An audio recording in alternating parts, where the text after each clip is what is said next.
David. David. ¿Comenzamos? Vamos a comenzar.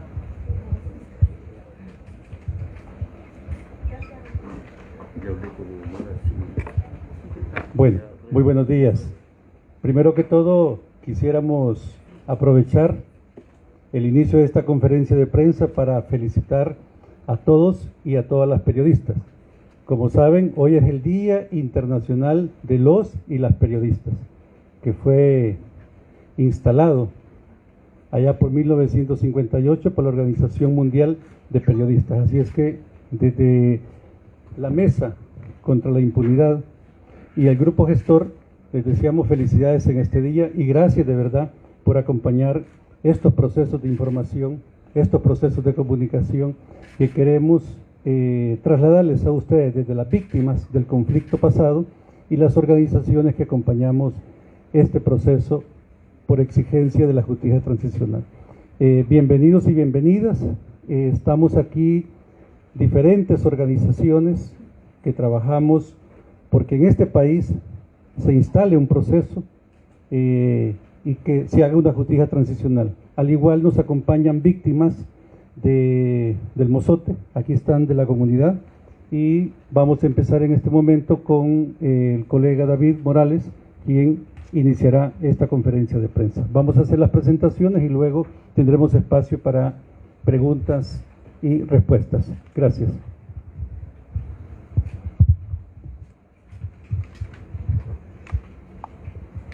Muy buenos días, amigos y amigas de la prensa. Gracias por atender esta convocatoria que hemos realizado como Mesa contra la Impunidad en El Salvador, como grupo gestor por una ley integral de reparaciones. Queremos dar la bienvenida a la Asociación Promotora de los Derechos Humanos del Mozote, al señor Cruz Vigil, Dorila Márquez, Leonel Claros, nos acompañan en la mesa, y delegaciones, por supuesto, representantes de los tres colectivos que estamos acá presentes. Queremos esta mañana rechazar las reformas a la ley de la carrera judicial y a la ley orgánica de la Fiscalía General de la República que han tenido lugar el pasado 31 de agosto. Son reformas que en realidad están dando paso a una destitución encubierta, a una jubilación obligatoria le llaman, pero es una forma de destitución arbitraria, masiva, de jueces, juezas y fiscales, por nada más el criterio discriminatorio de su edad, 60 años en adelante. Esto evidentemente es un golpe al sistema de justicia, violenta la Constitución de la República, que establece pues la independencia de poderes, establece la estabilidad en los cargos de los jueces y las juezas. Fue realizada violando un procedimiento que manda la Constitución, sin iniciativa de reforma por parte del órgano judicial.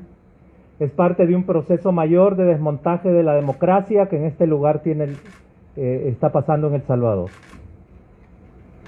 Un desmontaje de la democracia en El Salvador que se profundizó el 1 de mayo con la destitución de la Sala de lo Constitucional y del Fiscal General de la República, destituciones inconstitucionales, ¿no? Y que se ha profundizado también con la jurisprudencia, con una resolución de la Sala de lo Constitucional impuesta que quiere dar paso a la reelección. Las condenas internacionales contra estas reformas no se han hecho esperar, ya las conocemos: Naciones Unidas, el propio secretario general, el relator para la independencia de los jueces y juezas, la Comisión Interamericana de Derechos Humanos, diferentes estados del mundo han condenado estas reformas.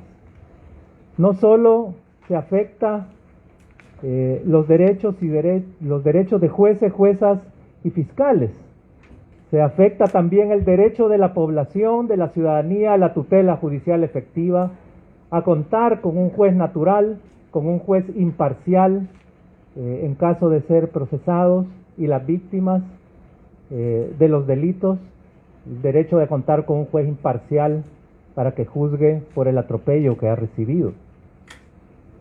Entonces es el derecho a la tutela judicial de toda la ciudadanía el que es mayormente golpeado. Y entre estas personas afectadas se encuentran las víctimas de los crímenes de lesa humanidad, las víctimas de los crímenes de guerra que tuvieron lugar durante el conflicto armado interno. Diferentes casos por crímenes ocurridos en la guerra están abiertos en tribunales del país. Muchos de ellos se verán afectados por el retiro de los jueces y juezas que les conocen. En nuestro comunicado citamos 2 ejemplos concretos. El caso del juez de instrucción de San Francisco Gotera, que instruye el caso de la masacre del Mozote y sitios aledaños, y la jueza de primera instancia de Dulce Nombre de María en Chalatenango, que ha reabierto recientemente el caso por la ejecución de 4 periodistas holandeses en 1982. Corremos el riesgo, como se ha denunciado, que esta destitución masiva dé lugar a nombramientos irregulares sin los procedimientos de selección que mandan las leyes, ¿verdad? Y que se coloquen jueces a la carta. Denunciamos el riesgo que corre el avance del proceso judicial en el caso de la masacre del Mozote y sitios aledaños. Es un caso que está por concluir su etapa de investigación, su etapa de instrucción. Está por ir a la fase última, la fase plenaria de debate de pruebas y sentencias. Y justo en este momento clave, la Asamblea Legislativa pretende destituir al juez que ha instruido esta causa durante los últimos 5 años y que ha conocido de diligencias de prueba anteriores como exhumaciones de víctimas, de restos de víctimas en varios años. Es el juez que conoce del caso, que tiene más de 180 piezas, 36.000 folios. Su destitución implica evidentemente la parálisis del proceso, pero también se abre el riesgo que coloquen un juez a la carta, un juez con el lineamiento de cerrar el caso de la masacre del Mozote. Ese es un riesgo que se abre, ese es un temor de las víctimas. Recordemos que el Estado Mayor Conjunto de la Fuerza Armada tiene interés en bloquear el caso del Mozote.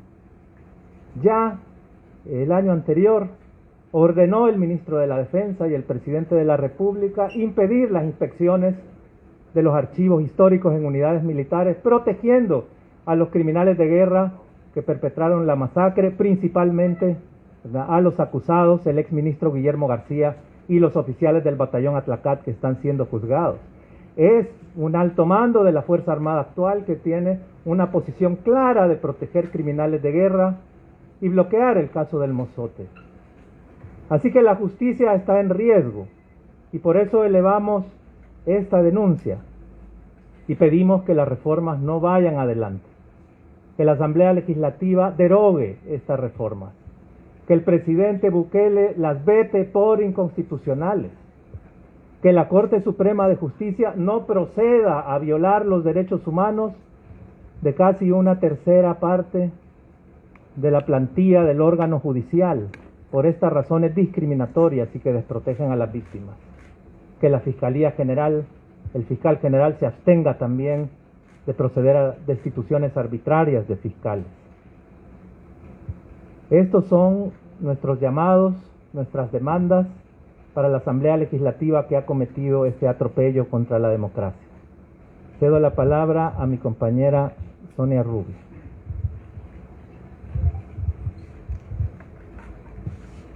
Buenos días, tengan todas y todos. Mi nombre es Sonia Rubio, soy de la Fundación para el Debido Proceso.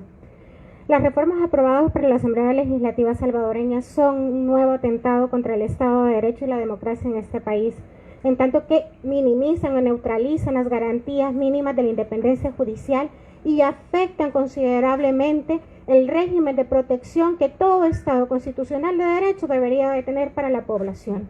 En esta mañana queremos denunciar que rechazamos estas reformas a la ley de la carrera judicial y a la ley orgánica de la Fiscalía General de la República por atentar no solamente contra los derechos de las juezas, jueces y fiscales que tienen más de 60 años o más de 30 años de servicio, sino porque dejan en desprotección a cada uno y a cada una de nosotros como salvadoreños, salvadoreñas o incluso personas extranjeras que viven en este país y que necesitan de un sistema judicial sólido, independiente, fortalecido e imparcial para poder resolver los conflictos.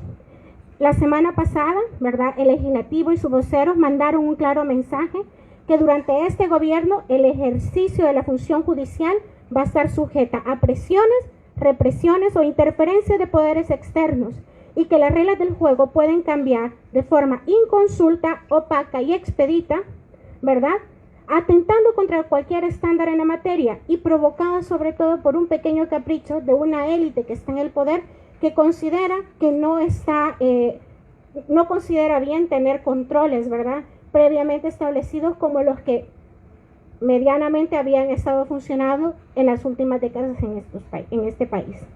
Esas reformas son un mecanismo que buscan amedrentar a los jueces y a las juezas salvadoreñas y también a los fiscales, sabiendo que atentando contra la estabilidad del cargo y todo lo que eso significa, pueden depender si sus decisiones están alineadas o no a los poderes del turno.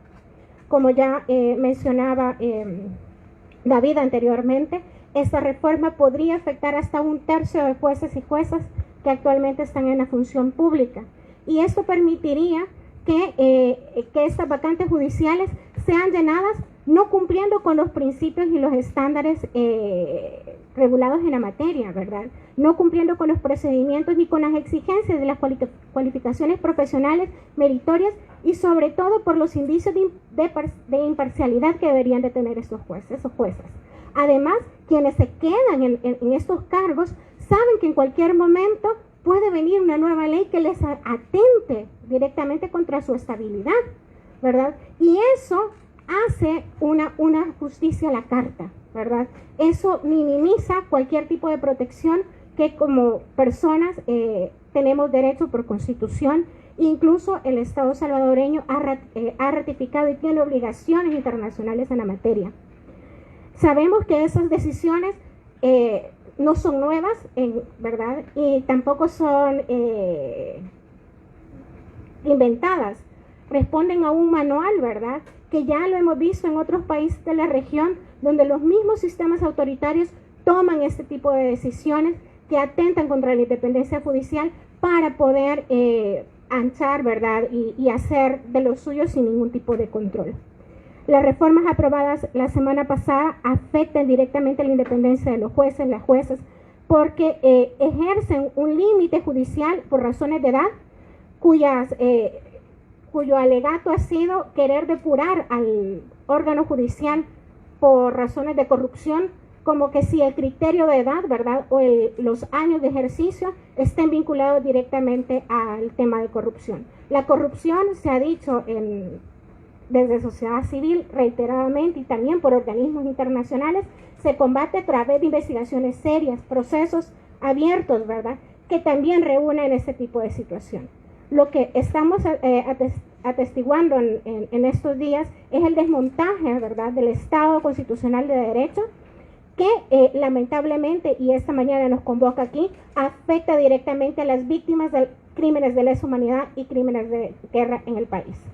No es posible que después de tantos años, de 3 décadas o más, las personas siguen haciendo una exigencia de justicia, siguen apelando a que el Estado salvadoreño resuelva en sede judicial estas mismas violaciones que el Estado, a través de sus operadores, ¿verdad?, militares, cometieron esos crímenes y los dejan nuevamente indefensos, ¿verdad? Hay 2 casos que están, como se decía en nuestro comunicado, que podrán ser afectados directamente por esta decisión. Y no son casos menores, son casos que han sido señalados por la Comisión como la Comisión de los Acuerdos, la Comisión de la Verdad en El Salvador. Asimismo, queremos decir que también esto va a afectar a la Fiscalía General de la República. Muchos de los fiscales que están o podrían estar encargados de estas investigaciones pueden verse afectados porque tienen más de 30 años de servicio o porque tienen más de 60 años. Así que hoy la Mesa contra la Impunidad y el grupo gestor por una ley de reparación rechazamos contundentemente estas reformas judiciales porque afectan directamente, ¿verdad?, el acceso a la justicia de las víctimas de crímenes de guerra y crímenes de lesa humanidad en El Salvador.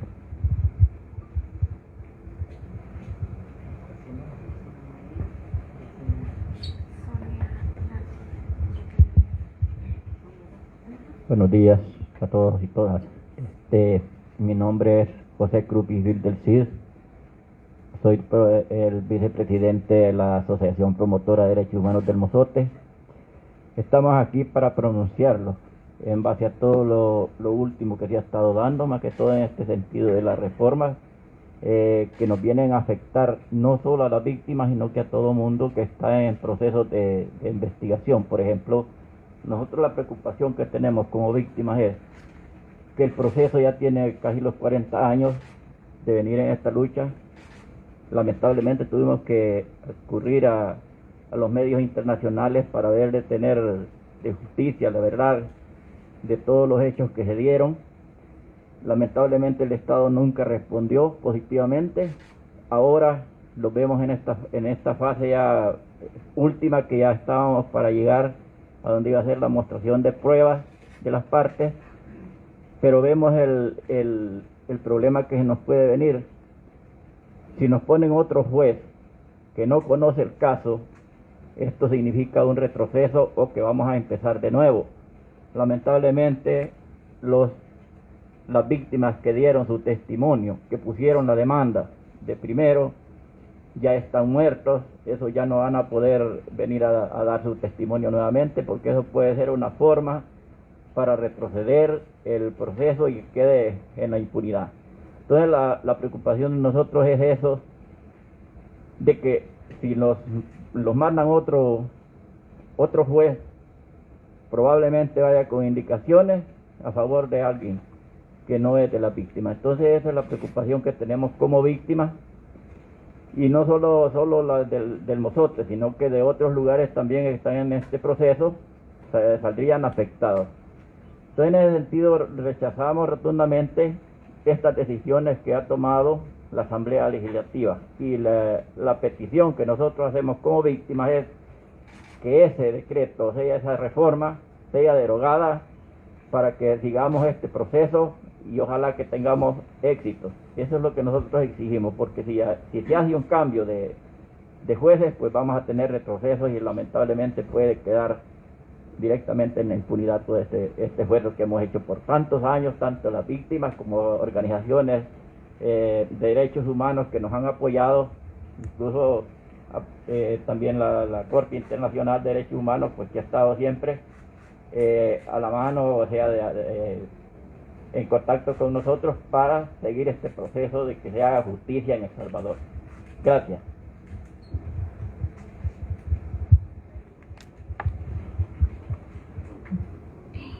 Buenos días a todas y todos. En primer lugar, felicitar a los periodistas por su día y agradecerles por estar acá presentes. Mi nombre es Dorila, como ustedes creo que ya me conocen. Estamos acá un pequeño grupo de víctimas representando a todas las que se han quedado por la situación. No podemos andar muchas, pero estamos acá representándolas a todas las que se han quedado, porque estamos de veramente preocupados por lo que está sucediendo, porque lo que no queremos es que nos quiten al juez que ha llevado el caso, porque como decía el compañero, es el que ha conocido más de... No es que hagamos de menos a los jueces que puedan llegar, pero no va a ser igual, porque él ya ha conocido mucho de lo que ha pasado, tiene tanta experiencia ya, ha tomado tantos testimonios y no es que él se haya hecho más con las víctimas. Él está trabajando como de veramente trabaja el juez que es responsable, que lleva lo que de veramente ha estudiado, porque también a los militares, a sus defensores los ha tratado bien, a todo el mundo ha tratado bien el señor juez que tenemos, y la preocupación es que nos quiten ese juez. Por eso le estamos pidiendo que que deroguen esa ley y que nos dejen al señor juez y también a todos, porque como ustedes saben son muchas masacres las que hubieron en El Salvador y todas queremos que sean investigadas también, no solo la del Mozote y lugares aledaños, que es la que tenemos ya bien adelantada y la que estábamos muy felices porque iba ya a la etapa final. Pero con esto que está pasando va a haber un retroceso y como les repito, no es que hagamos de menos a los jueces que puedan llegar, pero el que tenemos es el que queremos y eso es lo que les pedimos, que nos dejen al señor juez y también a los otros. Si es que los van a despedir, que haya un proceso, que no sea así, porque lo que se dice es que son corruptos y no todos son corruptos. No es que no hayan jueces corruptos, porque sí lo hay, pero el que tenemos sabemos que ha trabajado muy bien y la mayoría no son corruptos. Gracias. Bueno, vamos a abrir ahora un espacio para preguntas y respuestas. Bueno, adelante, tienen la palabra, colegas.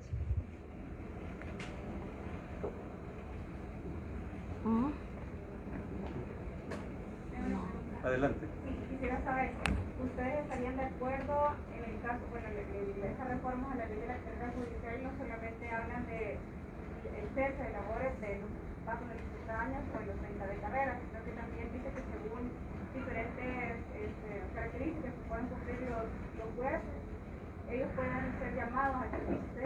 Están pidiendo que definitivamente se derogue la reforma o que no se aplique la reforma, o serían conformes también si en el caso específico del juez del Mozote, él se queda en su cargo. David. David.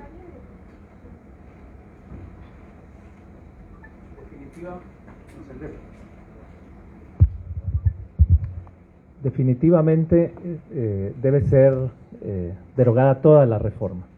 Este régimen de disponibilidad que la reforma prevé es un régimen que excepcional después de dar el golpe de Estado, después de destituir a la mayoría de jueces y juezas, a dedo la Corte Suprema, que también está sometida al Poder Ejecutivo, no es una Corte Suprema independiente, seleccionará los jueces que puedan quedar en régimen de disponibilidad.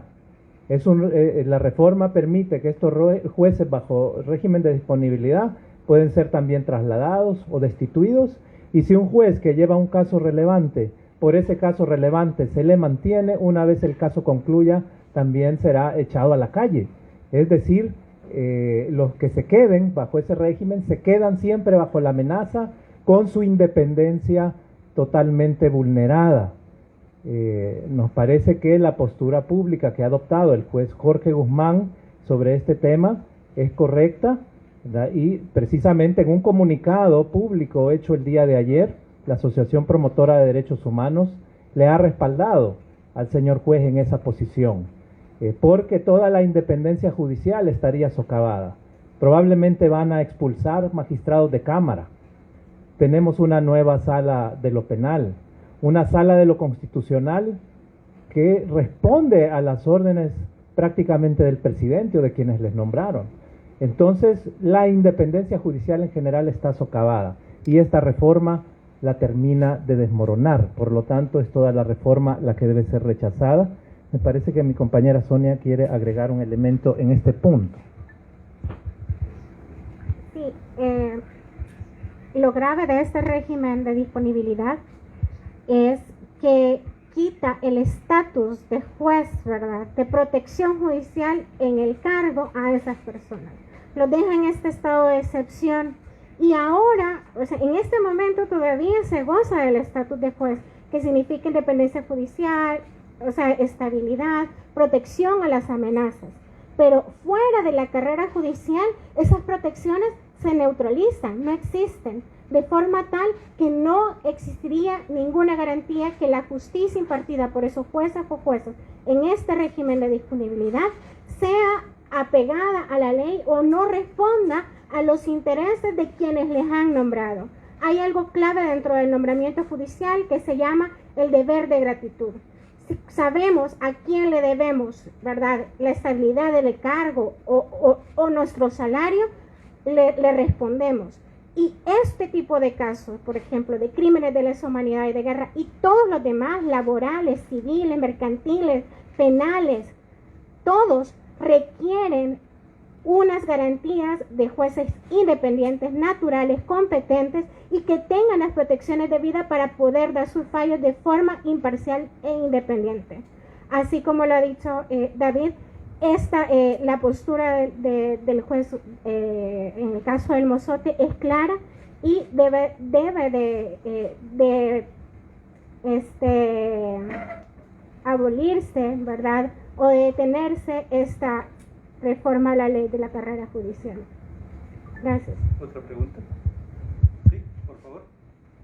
¿Cómo consideran la división que hay entre los jueces y la mesa judicial? Porque los jueces sostienen que no están de acuerdo en que haya un tipo de negociación de la vigencia de las reformas a cambio del beneficio económico que la Corte les ha propuesto de duplicar la cifra de los salarios.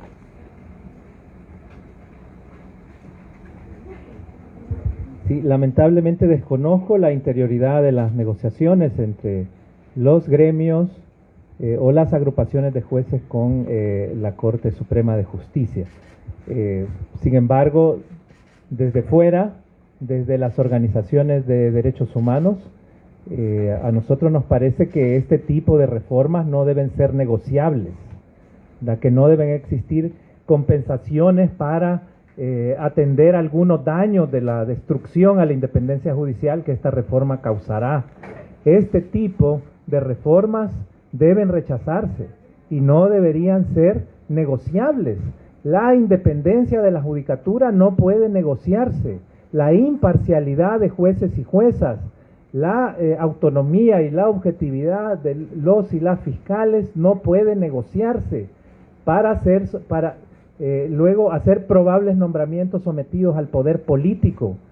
Esto es lo que existió del conflicto armado y las décadas, durante el conflicto armado y las décadas precedentes del siglo XX. Un sistema de justicia sometido al poder político. Vinieron entonces escuadrones de la muerte, batallones élites que asesinaron a miles de personas y fueron protegidos por el sistema de justicia porque estaba sometido al poder político. Precisamente los acuerdos de paz y la reforma judicial trataron de afianzar esa independencia. Y mal harían, creo yo, dirigentes gremiales judiciales en tratar de negociar, ¿verdad?, una posibilidad de aplicación de esta reforma. Una inquietud. El ciudadano común y corriente, ¿cómo se va a ver afectado con este problema de la depuración de los jueces mayores de 60 años y con 30 años de servicio? Sí. Precisamente es la persona ciudadana común y corriente la más afectada al ser golpeada la independencia judicial. Los discursos afines al oficialismo y de algunos diputados y diputadas van en el sentido, quieren aferrarse a sus cargos, ya 60 años es suficiente. No, la estabilidad en los cargos de los jueces es precisamente para garantizar jueces independientes que puedan ejercer una tutela judicial efectiva a favor del ciudadano y la ciudadana común y corriente, ¿verdad? Si una persona es procesada por X o Y motivo y no tiene ante sí un juez independiente, sino un juez que responde a los intereses del gobierno, dependerá si esa persona es simpatizante o militante del partido de gobierno o si es opositor, y eso es lo que definirá la actuación del juez. Entonces será la persona ciudadana la desprotegida. Y otro riesgo muy grande es, más allá de que sí existen deudas en el judicial, que sí podemos hablar que es necesaria la depuración de jueces, pero ya las leyes existentes tienen herramientas para depurar el judicial en caso que haya jueces que cometan corrupción o faltas. Lo que se debería demandar es que estos procedimientos se apliquen y funcionen, no una destitución masiva. En la actualidad las leyes prevén un proceso de selección de jueces y juezas, que pasa por varios filtros y la intervención del Consejo Nacional de la Judicatura. Ahora la reforma pretende darle un amplio poder a la Corte para hacer estas sustituciones. Y lo más probable no es que solo que llegue y se nombre, que la Corte Suprema nombre jueces leales al Ejecutivo y a la Asamblea Legislativa, sino que también estos filtros no existirán y hay un enorme riesgo que jueces, futuros jueces o futuros fiscales vinculados al crimen organizado o a la pandilla lleguen, porque no habrán filtros suficientes. Y la ciudadanía después podríamos tener un órgano judicial infiltrado por el crimen organizado. Esa puede ser otra de las nefastas consecuencias de este tipo de reformas. Mi compañera Sonia agregará algo. Sí, yo quisiera decir que el cambio, ¿verdad? O el establecimiento del límite superior de la edad per se no es contraria a la Constitución ni a obligaciones internacionales ratificadas por El Salvador. Lo que sí es contrario es la forma como lo han hecho, ¿verdad? Hasta ahora esos cargos eran casi de carácter vitalicio, una vez que cumplieran con los requisitos para poderse jubilar, pero no se puede establecer un límite per se de forma inconsulta, express y de forma opaca. Estos cambios son inconstitucionales tanto de forma como de contenido, porque afectan la independencia, pero tampoco quien ha realizado el cambio lo ha podido hacer. Y estamos aquí hablando de un acto eminentemente inconstitucional. O sea, lo dice la Constitución. El problema es cómo va a afectar a la ciudadanía en particular. Tenemos sentada ciudadanía en esta mesa, víctimas que están viendo que sus casos actuales, que tanto años y tanto lucha le ha costado para avanzar, no está avanzando, y a las puertas de elevar el proceso a juicio, se puede dar un cambio de un juez por una decisión arbitraria, inconstitucional del legislativo que no tenía, ¿verdad?, la iniciativa de ley para hacerlo y ni ha cumplido los requisitos, no lo ha deliberado, no lo ha consultado y no ha mediado toda esta situación. Lo grave de todo eso es que la cooptación judicial se va a dar en dos vías. Una es que sacan a jueces, ¿verdad?, y juezas que pueden ser que no sean los mejores o los peores. Yo no voy a entrar a discutir acerca de cada una de ellos, pero no es la forma. Y esas vacantes judiciales pueden ser llenadas por personas que no reúnan los requisitos, y sabemos que se le está dando alta discrecionalidad a las instituciones para hacerlo. En este momento recae sobre la Corte Suprema de Justicia porque está en la mano del poder, pero dentro de pronto también el Consejo Nacional de Judicatura podrá estar en esta misma situación, y todo el sistema de garantías de este país y de controles se está yendo abajo. Esa es la gravedad. Lo segundo es que quienes se quedan en los cargos, qué valentía y qué independencia van a poder dar de tomar una decisión contraria a los intereses políticos vigentes. Ninguna. No existe ninguna garantía que no vayan a ser amenazados o que no vayan a ser despedidos o que no se vayan a inventar otra nueva ley para sacarlos de sus funciones. De forma tal, de cómo nos va a afectar, es que estas reformas a la ley de la carrera judicial afectan directamente la posibilidad que usted, yo y todas las personas que estamos aquí podamos acudir a un órgano judicial y que ese juez o esa jueza, con base a sus convicciones y conocimientos jurídicos, imparta justicia, independientemente los criterios políticos que estén a su alrededor. Creo que eso es lo más grave. Yo tengo una pregunta para David Morales. ¿Qué decisión ha tomado el juez que lleva el caso El Mozote? Si ha rechazado seguir en el caso mientras no deroguen, por ejemplo, el decreto que fue aprobado en la Asamblea. Bien, únicamente conozco por los medios de comunicación la postura pública del señor juez, que ha manifestado que él pide que la reforma no vaya adelante, y que en caso se le quiera dejar en este régimen de disponibilidad, como se le ha llamado, por razones que ya expusimos, pues él no lo aceptaría. Esto lo conozco yo de entrevistas y declaraciones que ha brindado el licenciado Jorge Guzmán. Sin embargo, por el momento la reforma no ha entrado en vigor, no está surtiendo efectos jurídicos, y el licenciado Guzmán sigue hoy, en este momento, mientras no entren las reformas en vigor, como el juez de instrucción de San Francisco Gotera conociendo el caso. En este momento lo que está ocurriendo procesalmente es que se presentó un nuevo recurso de la defensa, argumentando que el juez no tenía competencia territorial en el caso de la masacre del Mozote. Nos parece que es un recurso que carece de fundamentos jurídicos y ya el juez de instrucción ha rechazado ese recurso, pero el defensor ha apelado. Así que debe seguirse el trámite de la apelación ante la Cámara de lo Penal de San Miguel y en tanto, pues no puede haber actividad procesal. Esto es lo que está ocurriendo. Y me parece muy oportuna la respuesta, la pregunta y a dónde me lleva la respuesta para recordar que a lo largo del caso del Mozote, la defensa en múltiples ocasiones ha estado tratando de separar al juez Jorge Guzmán de la causa. Es decir, la defensa no hemos visto quienes somos parte técnica en el juicio del Mozote y sitios aledaños, que la defensa técnica vaya trabajando su propia teoría del caso, prácticamente no agregan prueba de descargo, no han tenido capacidad de desvirtuar los hechos y su labor ha sido de ir retrasando el juicio o tratar de separar al juez.